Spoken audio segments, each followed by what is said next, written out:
Hey, now let me just tell you the story because it's kind of along the lines of this guy. So I get a phone call from an insurance defense lawyer.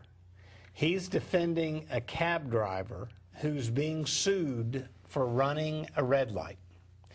And there are two elderly people in the other vehicle, and the two elderly people in the other vehicle said that the cab driver ran the red light and caused the accident, and they've got bad injuries.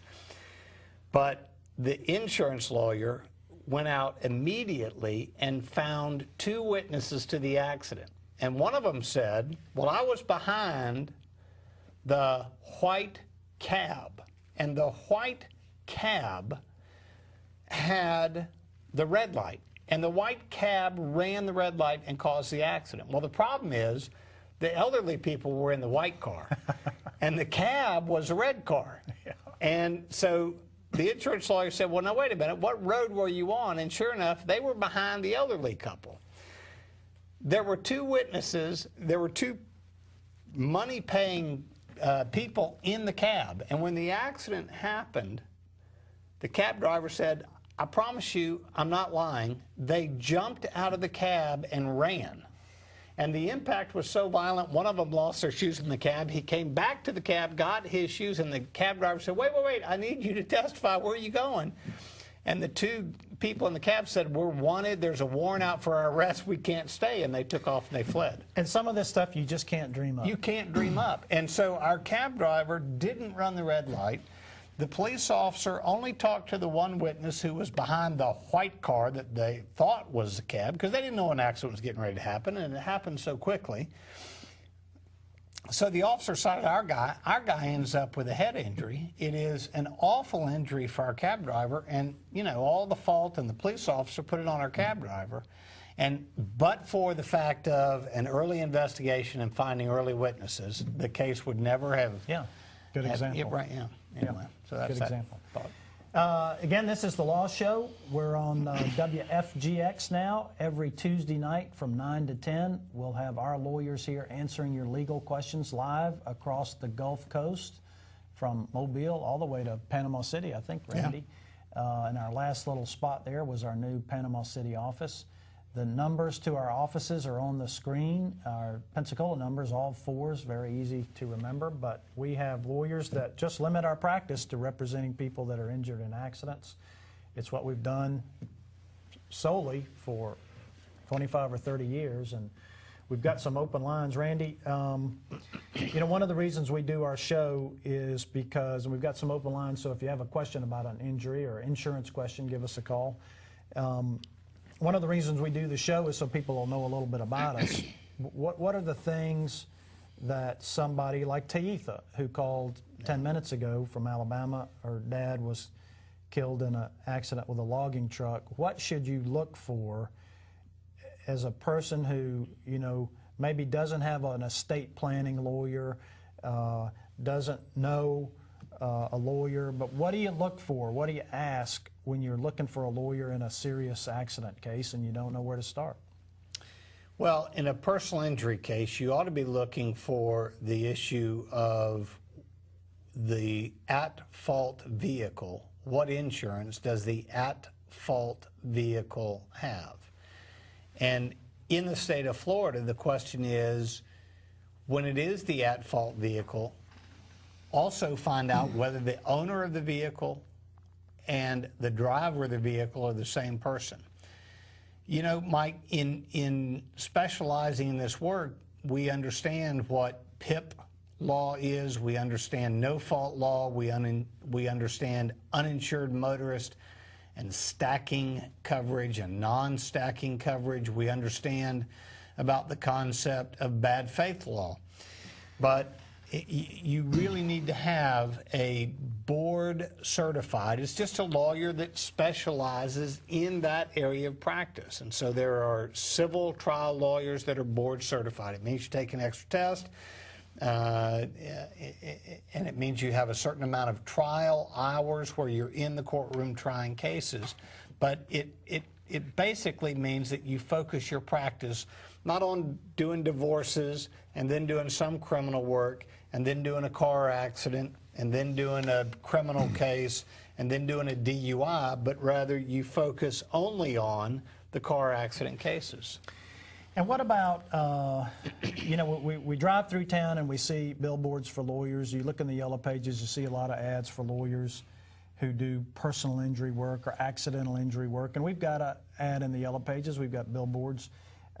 But you agree with me that there's some cases that are substantial cases that are very expensive to pursue. And one of the things you ought to judge when you hire a personal injury lawyer is, does the law firm have the substance and wherewithal to actually finance a substantial case? Lawyers are permitted to advance the cost of pursuing a case to clients in Florida, and some of those cases can cost in the hundreds of thousands of dollars. Yeah, look, I mean, you and I talked about a case today that we both are involved in. It involves a spinal injury.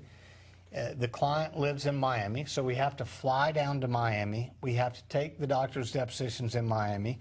We need an expert to testify to tie together all the pieces. So we found the best expert. They happen to be out in Colorado. You got to be able to go out to Colorado. You got to be able to pay the fee of these experts. A lot of times in these medical malpractice cases, you end up hiring Harvard and Yale professors. You got to be able to pay their fees to testify. So the ability to front the money, because our clients certainly couldn't afford, you know, I mean, a lot of average people can't afford to take the risk. Right. Yeah.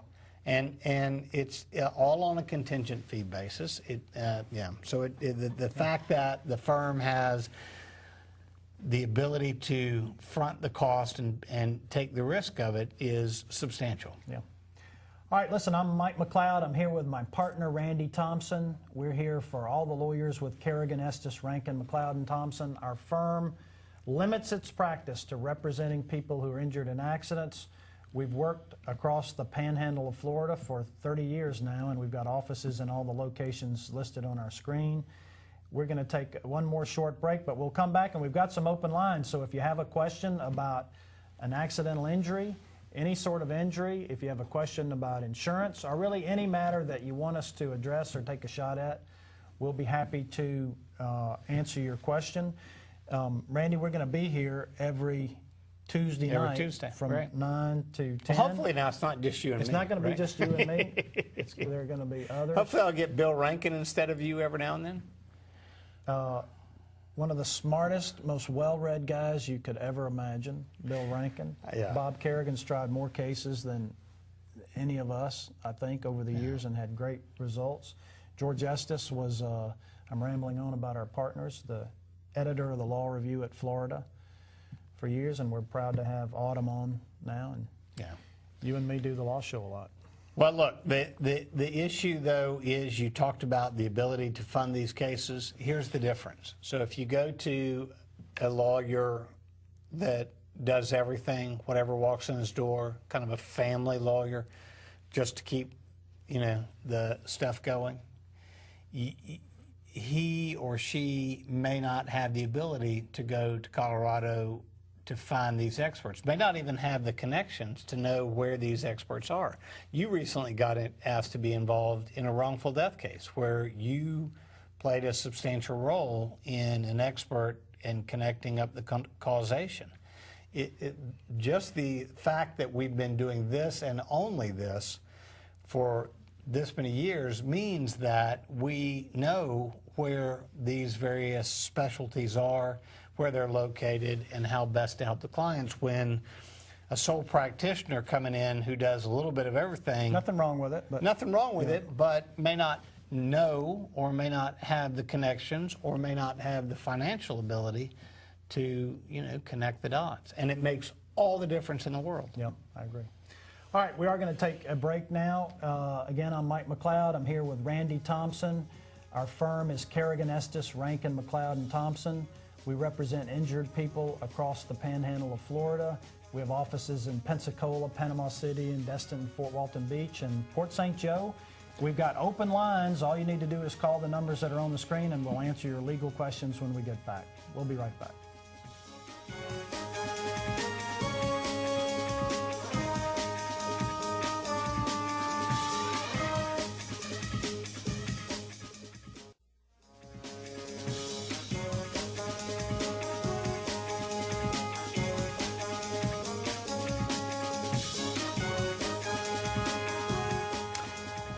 You do it. Okay, good evening and welcome back to the Law Show, brought to you by the Kerrigan Law Firm. Bob Kerrigan, George Estes, Bill Rankin, Mike McLeod, Randy Thompson.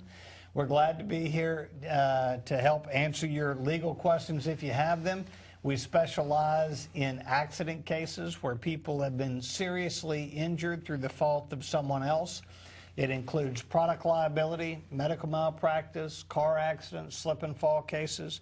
Mike, we just heard a commercial from Bob Kerrigan, and he talked about a quick settlement doesn't mean it's fair, doesn't mean it's right, doesn't mean it's... How can an experienced law firm, board-certified lawyers, make a difference? Well, the problem with the quick settlement is in part based on how much the person is going to recover, and the person who is the injured victim or person with a claim hires a lawyer because they don't know how much the case is worth, and they're relying on the lawyer who represents them to know what is truly a fair settlement.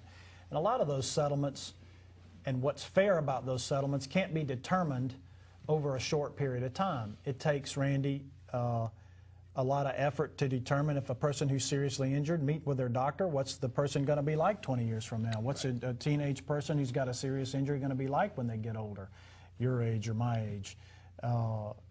So that's the problem with the quick settlement. And the other thing is really part of it was related to the lawyer's compensation agreement. Yeah.